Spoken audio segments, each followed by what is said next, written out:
Scalability. How many people we got? 50 people? Is that enough? Yeah, it's enough.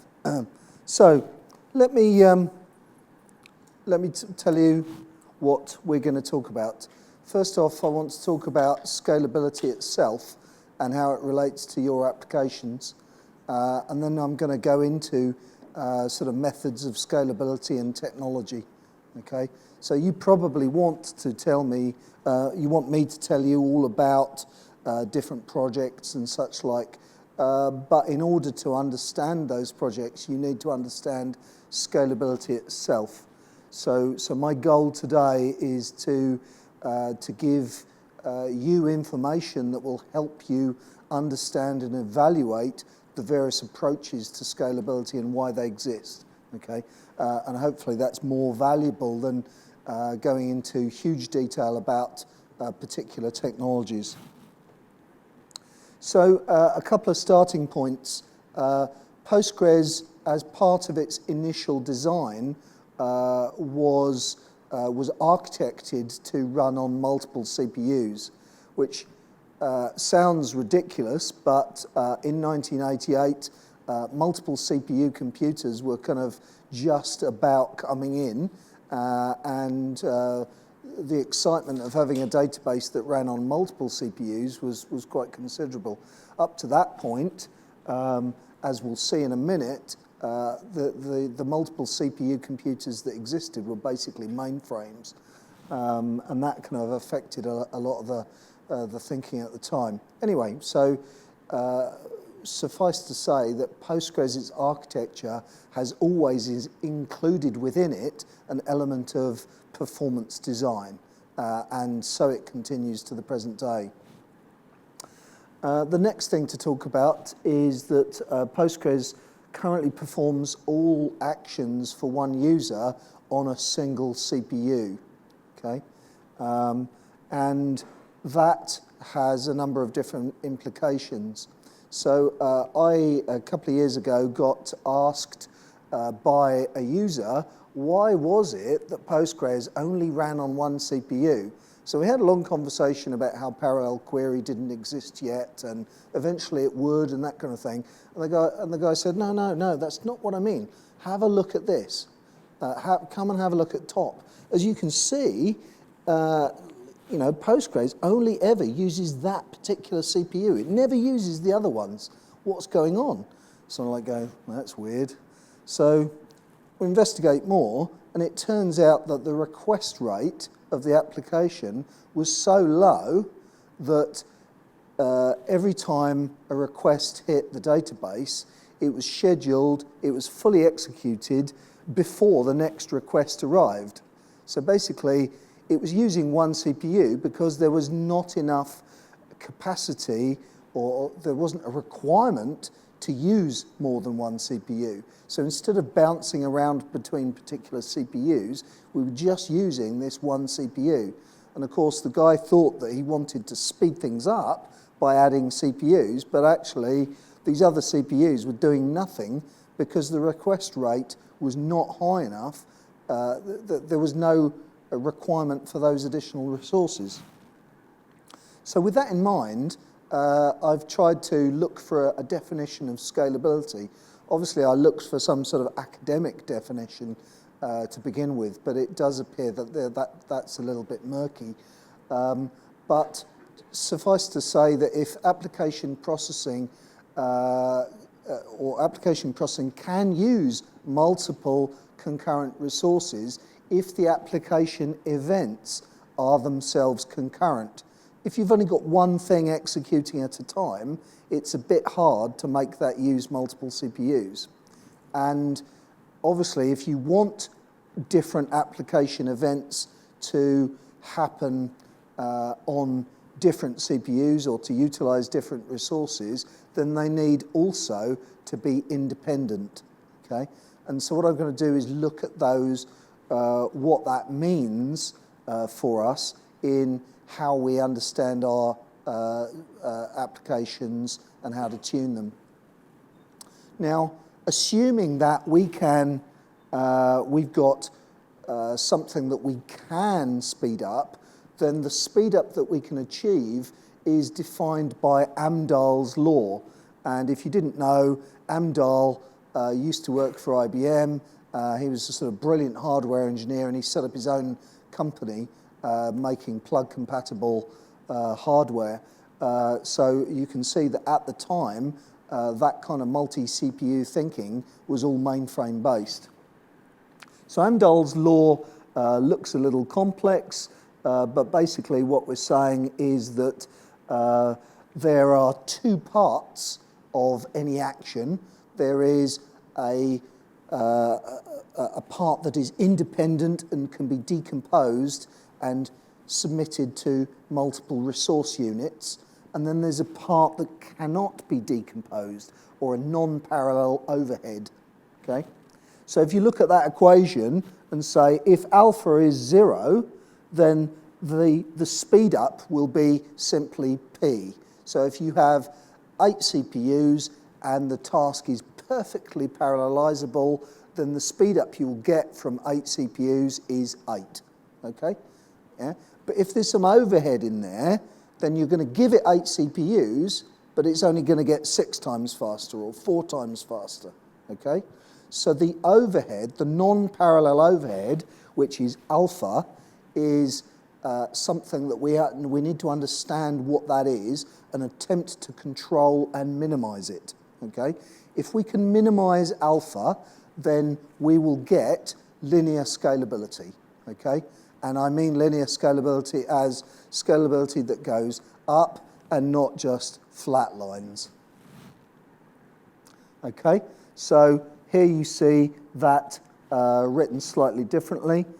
Linear scalability, alpha equals 0, is performance that increases linearly directly in line with the number of workload units that we're able to deploy independently. As soon as the overhead grows, our scalability diminishes, and all the way down to, if it's basically all overhead, then it's going to flatline no matter what we do. So this tells us a number of things. Basically, if you haven't got much going on, as we said before, if you've only got one task every so often, then you don't need multiple CPUs, and it's relatively difficult to speed it up. If you've got a lot going on, then you can deploy more resource units and get something back as long as there is efficiency in the total system. So let's have a look at how that works in terms of specific database operations. So the first thing I'd like to describe to you is a use case where we are accessing a hotspot.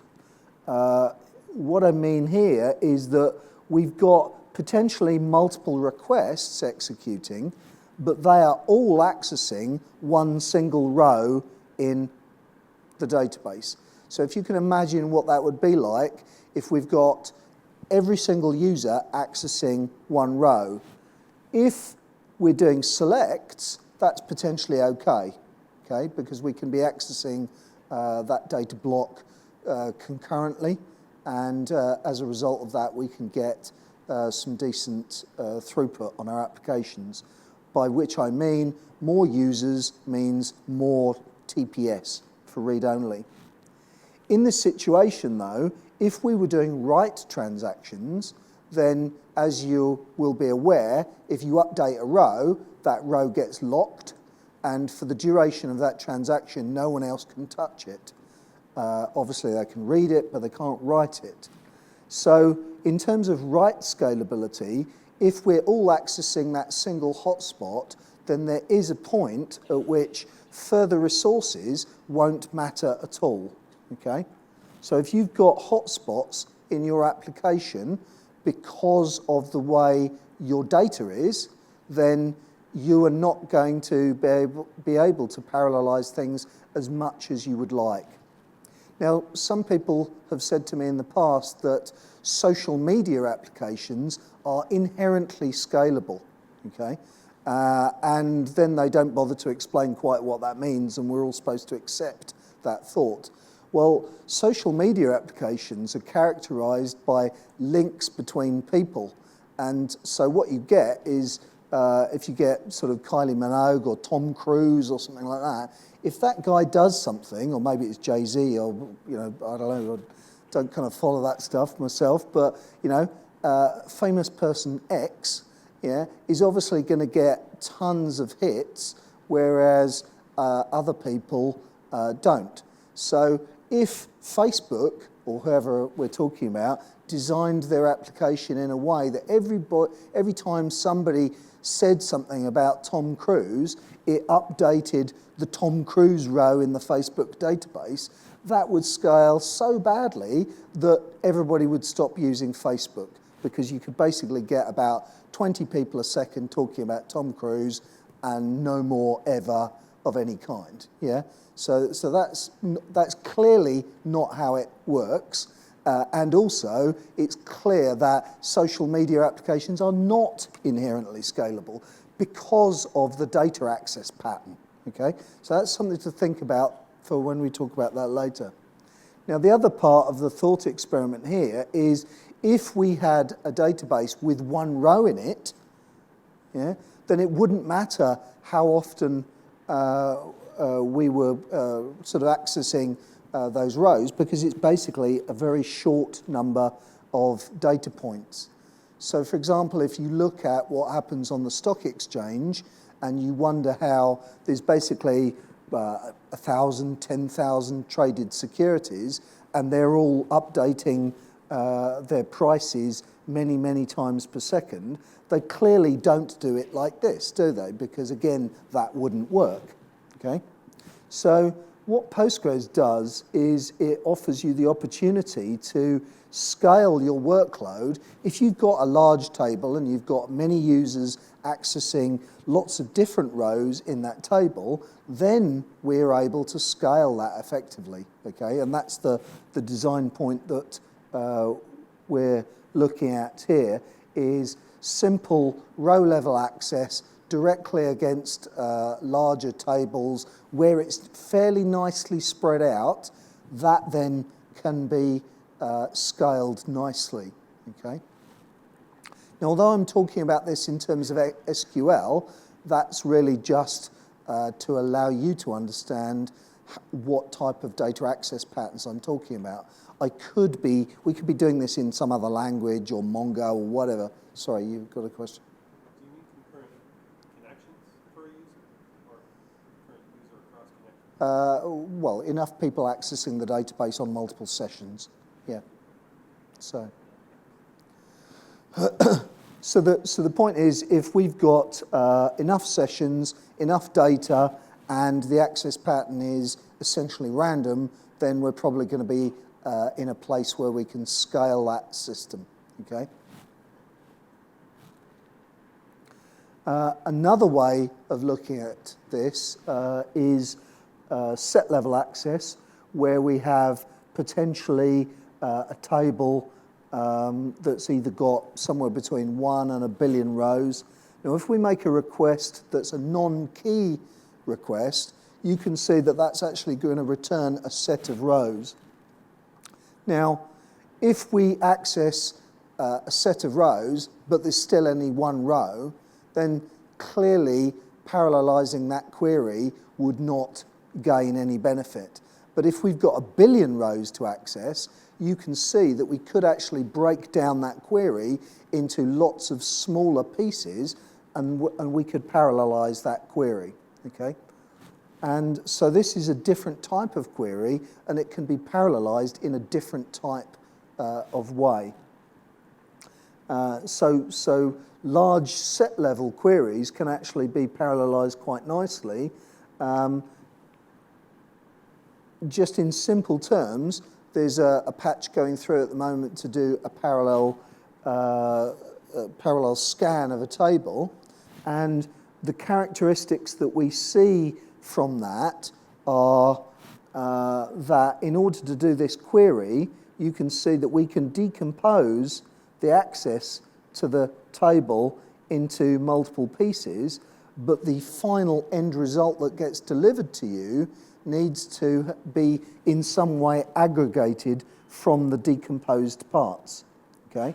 So you can see from that that alpha is not 0, okay? There is some element of once the independent processing has happened, we need to collect things together and then return it to the user, okay? So alpha is not 0, and what we see is the bigger the table, the larger the fraction of work that happens in the decomposed units. So basically, if you're accessing a billion row table with a request that returns basically no rows, which something like select count star from table, you'll see that nearly all of the work is going to happen in the workers and almost none happens in the kind of query coordinator node, okay? Now in that case, you'll see that alpha becomes smaller the fewer number of rows we return, okay? And so as alpha gets smaller, it's easier to parallelize and we get better performance. And actually that theoretical prediction is actually mapped out by performance testing that Mark Wong had performed on that patch that shows that as the selectivity of the where clause goes down, as in we're checking the same number of rows, but the answer set is reducing in size, the query gets faster, okay? Which is what we would expect because there's less work happening in the coordinator, okay? So theoretical predictions are borne out by tests of that nature. So the summary so far is that scalable applications are possible if alpha is small, okay? What is alpha? What is it in real terms? Well, it's a whole big bag of things because what we're talking about in terms of alpha is the total system overhead.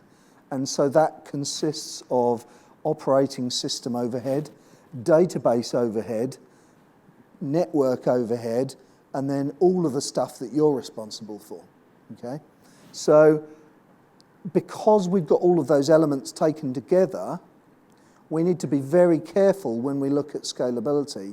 And quite often I've been called in the past to say, a Postgres isn't scalable, explain yourself. And when you look at it, and it's, it could be some kind of like driver issue in the operating system where some driver's eating loads of CPU and it's actually preventing things from going ahead. Or you might be running, say, a Python program where the Python global interpreter lock is preventing proper concurrent access to the application. Or it might actually be something in Postgres itself, but it's not certain that just because you're running a Postgres application that it's Postgres' fault that it is not scaling. And there's two particular points here that, if I may address you as users and say, there are two things that you need to take care of. The first is the use case, okay? So if you think about what I said about the different types of use case, if you've got 10,000 users and they're all updating one row, it's not going to scale very well, right? Whereas if you've got 100 users and 10,000 rows, then that's kind of looking good, yeah? So depending upon the exact use case, and by which I mean the amount of data, the frequency of request, and how many hotspots you've got in your data, depending on those things, it's possible for us to scale that application, okay? But that's only half of it, because you can still write a rubbish application, okay?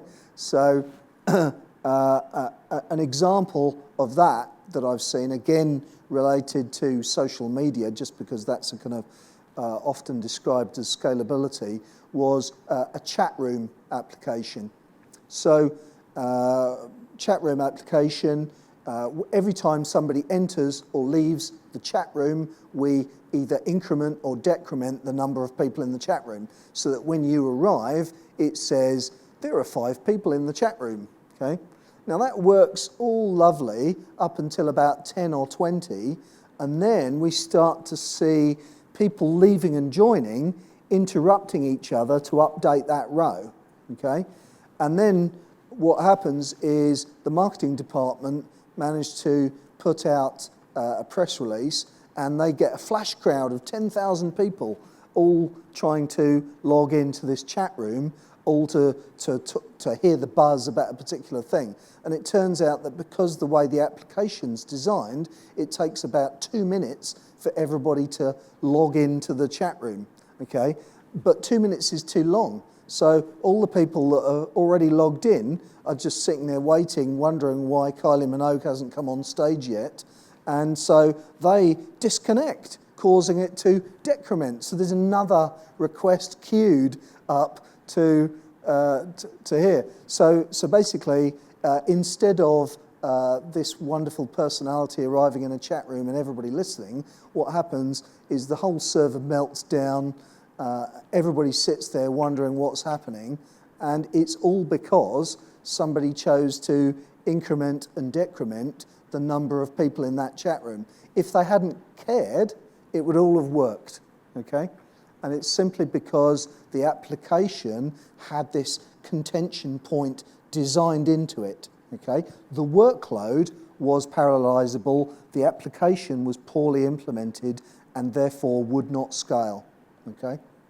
So there's 2 aspects specifically for you to care about. One is the use case and one is the design of the application.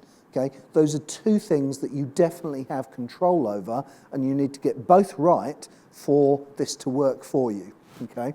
Now, I'm not trying to get away from our responsibility as database developers to make the database work. That's cool. That's up there. That's on the list. But it's not the only thing. Okay? That's particularly important. And what we'll also come back to is having a look at how network delay and network contention affects application performance and scalability as well. So why am I telling you this? Well, basically, if you say you want a scalable application, then you'd better make sure that the use case and the application design is good enough, okay? Because if we give you some scalable technology and you dump something that's non-scalable on it, it doesn't matter. There's no magic that we as database people can do to make that scale, okay? If it won't scale, it's not gonna. So, how does MongoDB do it? Of course, it's just magic, isn't it, when you use Mongo? If they can do it, why can't you? You're just giving excuses because you're some Postgres guy that doesn't actually believe in scalability. Yeah, right. So my viewpoint on Mongo is that it's actually a very clever thing, is that what they're doing is they're restricting architecturally the types of requests you can make, okay? And as a result, it's a lot harder to write a non-scalable application. If you just write random bits of SQL, then you're going to end up with one of them that really sucks, okay? Whereas if you've got something that can't actually do much, then it's great. You can't break it as easily. So whether you choose to use a framework that restricts you in necessary and useful ways, or whether you simply choose to police it yourself when you design the application, the only way to get your application to scale is to remove all non-scalable activities from it, okay? If you try and scale that thing, then whatever activity that you've left over that you're trying to scale, that won't scale, is the thing that's going to end up being your bottleneck. Now, probably 15 years ago, did some work for a huge system on Reuters, and we understood this, really cool, lots of different groups all going away to do stuff, working brilliantly, okay? We go live, and the team that designed the error logging service, they're just the error logging service. Of course, they don't need to scale, do they? So we ended up with a system where all of these beautifully designed sub-applications all work to treat, and then the error logging service took up like 80% of the system resources, and basically that thing had to be completely switched off because it was basically the single bottleneck that was preventing this thing from scaling across multiple nodes.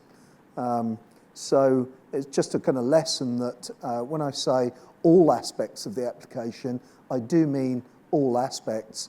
And when you say, yeah, my application can scale, you know, catch yourself, because if you answer that question in less than a day, then you're lying to yourself, yeah? Even a day probably isn't enough, yeah?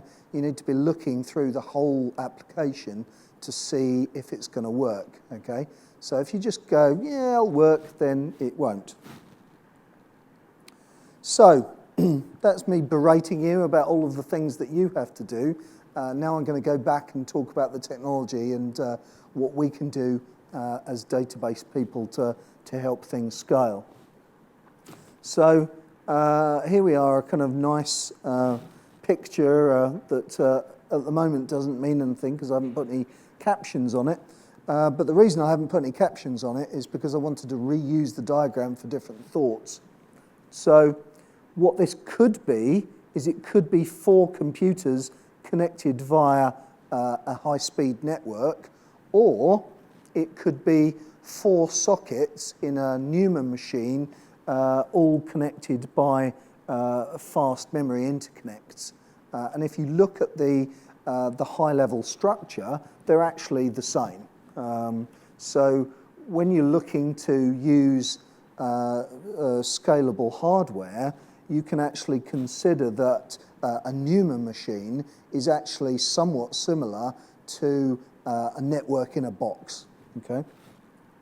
And that's interesting because if I equate those two, then of course the Newman guys are going to then start rippling off statistics about how fast their memory bandwidth is and how it's clearly going to be well in excess of what you can achieve with networks, and therefore the only way to go is vertical scalability, okay?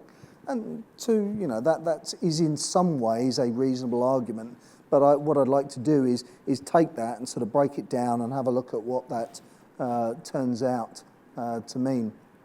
So because of the design here, you'll see that these CPUs are obviously all closer together. Physics says that they can talk more quickly than this CPU can talk to that CPU. And so you get a continuum of parallelizability. If you think that I was trying to talk about things in terms of alpha, the overhead that you get from the system when we've got one node, one socket, and multiple cores is low. And as we add sockets and add cores, the alpha contribution from the operating system and the hardware is going to go up, okay? So what that is going to give us is a situation where we can add a second socket to our system and get reasonable performance. But as we add more hardware, the scalability is going to tail off. So we're going to end up with a curve, not a linear growth, okay? And that's an important understanding, because what then happens is we get to the point where we're looking at a 4-socket Superdome with 192 cores packed into loads of different sockets, and then we're thinking, wow, how much does that actually cost? Yeah? So although the memory bandwidth between those 192 cores is really high, what you've got to consider is, would it be cheaper to get a load of smaller machines connected by a network? Would that give you a cheaper alternative and would that scale as well for a particular application, assuming you had the software to make that work. And actually that is what happens. That is the main point of debate in the middle, really, between vertical and horizontal scalability. Is this a sort of grey zone where we're not sure whether performance or cost is the main issue? So typical approaches to these things are vertical scalability. Who went to the scaling Postgres talk by Andres on day one? I did. Very, very good. Very nice to see it. You can see the gains that we've made in the last couple of releases have meant that multi-core scalability works pretty good in Postgres. Almost all of the systems that you can buy that have got 2 sockets, we can scale pretty good on that, okay? So as long as you've got the workload to match, we can scale well on that hardware. Now, you'll have seen all the various charts where it goes up to a point and then it flatlines, and then somebody produces some marvelous patch that makes the performance keep on going up, and it's an amazing gain, isn't it? Well, and that's basically related to the fact that the inherent overhead in a 4-socket system at the moment with Postgres is high, and we're able to make some big gains by changing the way that's designed. So, you know, we are currently, if I claim credit for small contributions in that area, we as a development community are making big strides in improving scalability on a 4-socket system. And so Postgres 9.6 will really scale pretty good on a 4-socket system, read and write, okay? And we are going to make more gains from even where we are now. So 9.7 I would expect to be faster again, because we've actually got quite a lot of good ideas, and we've certainly got the developers to carry on scaling over the next couple of releases. Now, what about horizontal scalability? So these, the graphs that people show you about the massive gain in performance you get from moving to 4 sockets, well, there's already another way to move to 4 sockets, and that's to have a master and a hot standby, both with 2 sockets. And then you've got 4 sockets, and you can then scale your application workload across those multiple nodes. So that already works pretty well in terms of scaling horizontally. And what we have in the background is a number of approaches to horizontally scaled Postgres. Now, at the present time, the only fully functioning system that allows that is something called PostgreSQL Excel. And when I say the only open source one, obviously I do want to highlight to you that there's been actually quite a few commercial approaches that have also been successful.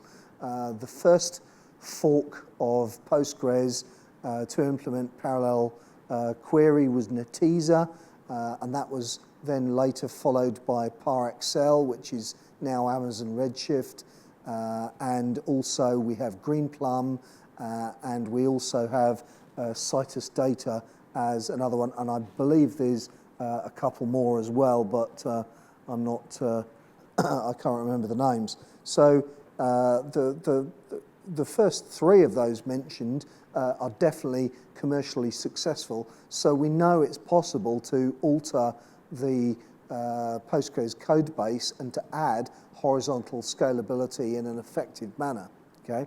What we don't know is how robust that code was and how many gotchas there were in it, because we can't see the code. We don't know whether it was full of security holes or whatever. So what we do know is we've got a system called PostgreSQL Excel that exists and is looking quite interesting.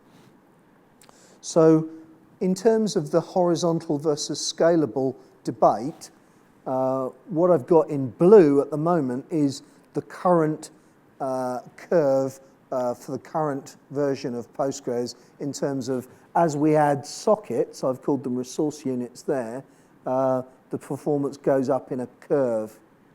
And the green node is what we're talking about as future gains in vertical scalability. So multiple gains from additional sockets. Now, that is the limit that we get to at the moment for extending a system by adding sockets. If we want to extend the system by adding additional nodes onto the system, then that gives us the potential to gain higher performance. But what I want to draw your attention to there is that the overhead of going multiple node is high, okay?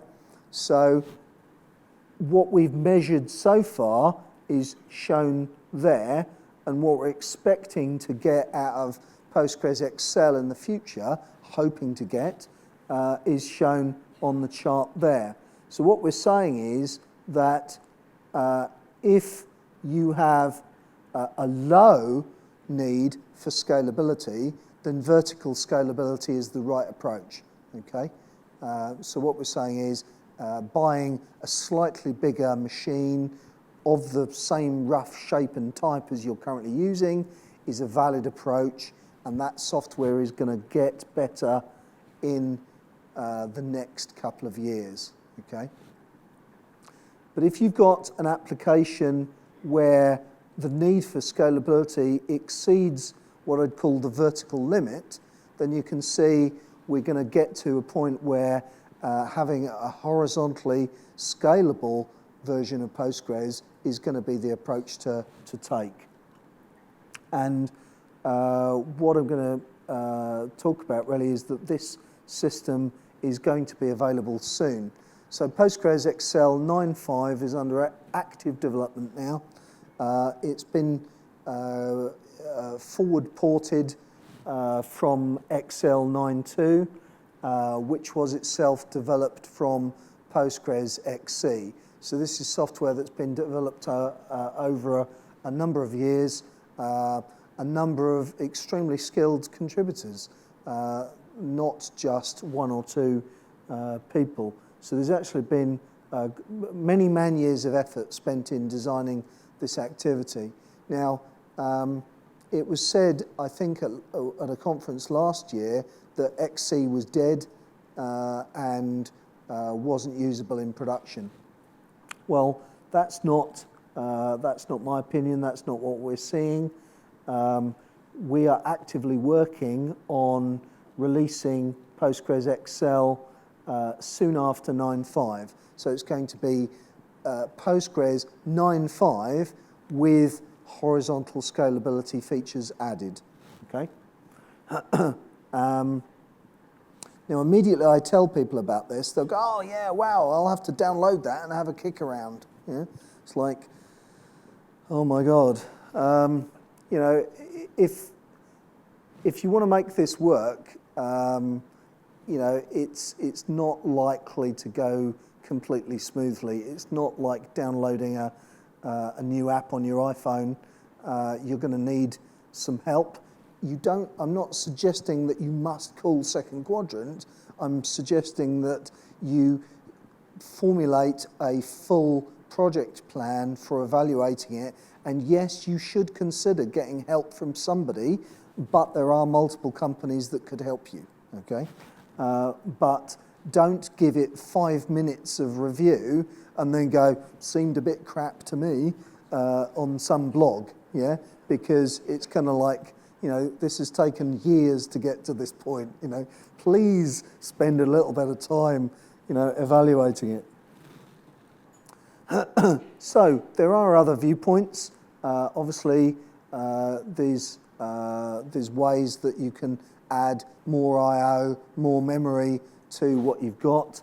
But there comes a point when everything's in memory and it still needs to scale. And that's the problem that we're really talking about.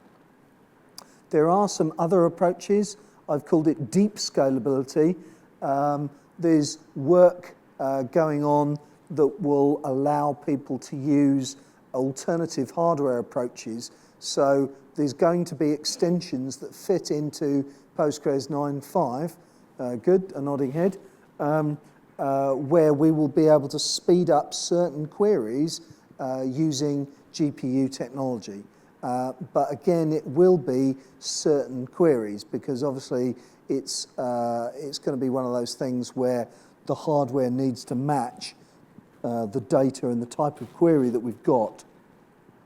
So we're going to see some exciting gains there and large published performance figures, but we're not necessarily going to get something that's useful in all cases.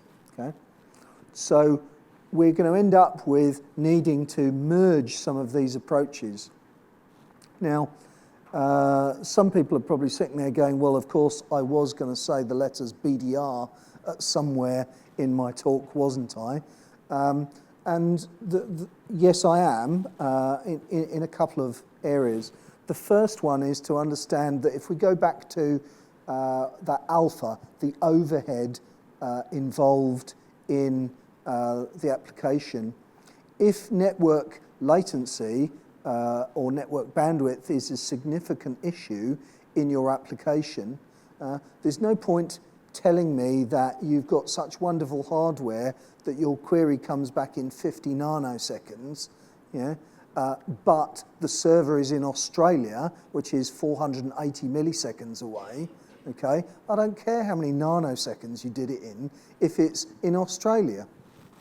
So the purpose of BDR is to allow applications that have a need for geographic scalability to work well.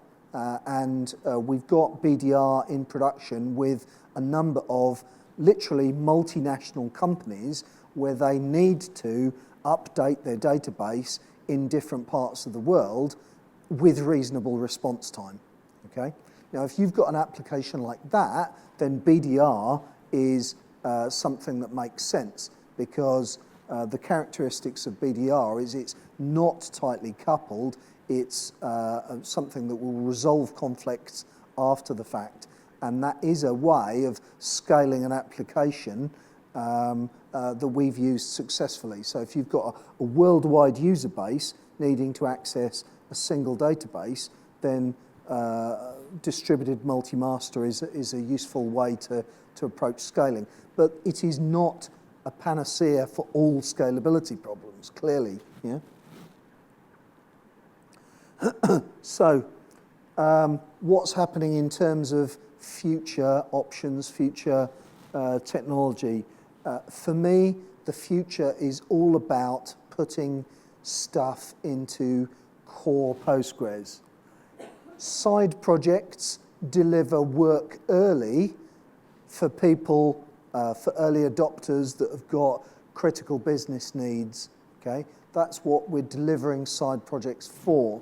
The real end game is getting that technology into core, okay? Nobody wants to see 7 different versions of Postgres. We want to see all of that technology in one stable, widely accessible, widely adopted base. Why are there so many different approaches? That's because there are many different use cases. And what I would like you to do as a result of this talk is understand that you have a contribution to make in terms of making your use case scalable, and also in understanding that your use case might be appropriate for BDR, it might be appropriate for Excel, it might be appropriate to vertically scale it. But, you know, for your case, one will be best, okay? Now, that doesn't mean that if you speak to 20 people that are using BDR, that you should use BDR, yeah? It just means that you need to understand where things go. Now, all of what's happening is being delivered by a large number of companies, and that's a very good thing. It's a testament to the strength of the Postgres community. What I would say, and this is an exhortation to everybody, is if you're a vendor and you've got some good stuff, then open source it and we'll put it in Postgres core, okay?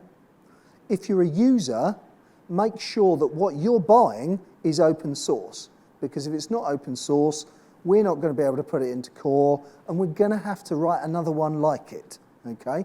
And it's going to take longer, yeah? So if somebody says they've developed something and it's really cool, then ask them, when's it going into core and is it open source? And set your policies accordingly, please, okay? I am very open about the fact that I've talked to a number of different vendors who've got proprietary stuff, and I've said to them, you've got to be putting it in core. You know, when you're releasing it, when's it going open source, okay? I hold my own company to the same thought, is we've got to put stuff into core in order to move this whole thing forwards. So my end point really is to reiterate that scaling applications is not trivial, and that you have a large contribution in understanding the use case and the application design required to scale correctly. And then we have the responsibility to provide you with a number of different solutions that will allow you to pick the best one for your situation. And that is what's going on. There are a number of different approaches. So my kind of last thought really is that Postgres itself is scaling. We've got more developers, more features, more companies involved, and we are building systems that are bigger, have got more data, and have got more users on than ever before. So over time, I hope that we can all see that the trajectory that Postgres is on is one that's going to encompass all of the needs, not just the small and medium-sized needs, but actually the larger scale needs for very high transaction rates, very fast response times to complex queries, and the ability to manage very large and very highly expanding forms of data. 40 minutes, obviously not enough time to go into these things. I'm very happy to answer more detailed questions on some of the things I've talked about, so please ask. Please. But not all at once, because I'm not working in parallel. How do you know? Is there a recommendation on when to make your cluster host only a dedicated database, or when to host a number of different databases for different applications? So I would call that application partitioning, where you're taking one database and splitting it up into multiple databases because you've got multiple applications. That is actually one of the most common forms of parallelization within most large enterprises. Startups tend to have like one database, but very large companies have got hundreds or potentially thousands of different databases all linked together. I think it really depends upon a lot of human factors. My observation is when you've got different departments wanting to pull in slightly different directions, that's a great time to split the database or to take a feed off one. If you've got one department that is responsible for a set of related business processes, then it can more easily be done on a single platform. But trying to coordinate different departments within a large organization is a recipe for lack of success. And that's one of the reasons that we've been working on the logical decoding technology, because that's really all about application integration as well. So, sorry, any other questions? You will both go on.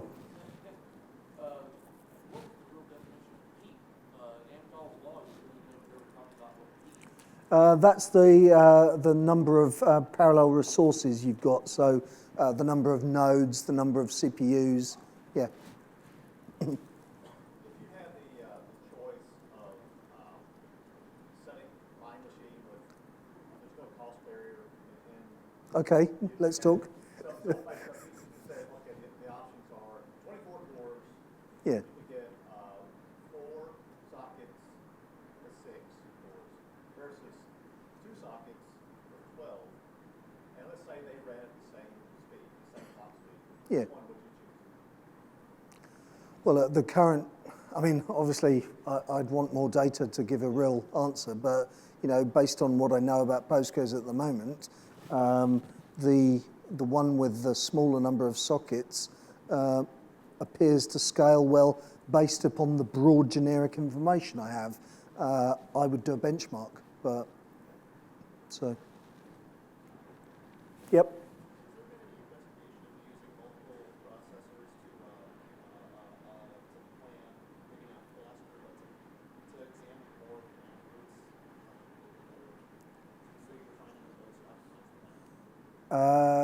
What, so parallelizing planning? Yeah, I mean, the majority of, I mean, it depends on how you look at planning itself, but if it's a multiple table join, then the number of plans goes up as n factorial. So obviously, if you've got a very high number of tables, the join explosion might be able to be managed better.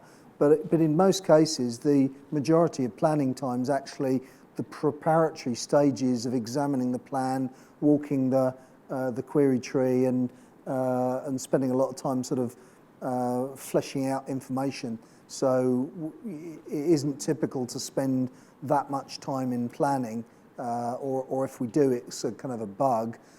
There are some cases, for example, where we spend a lot of time planning inherited queries, but that's because the design is poor. It's not architecturally optimal. We know that. We've known that for years, and that's why there's been a recommendation to not use too many partitions, because we know it adds linear processing time to the planning. But yeah, I mean,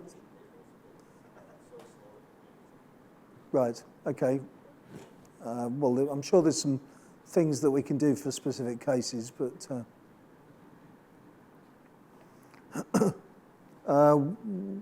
yeah, I'll talk to you afterwards. So I wanted to say thank you to Simon. Unfortunately, I think we're out of time. Okay, cool. So.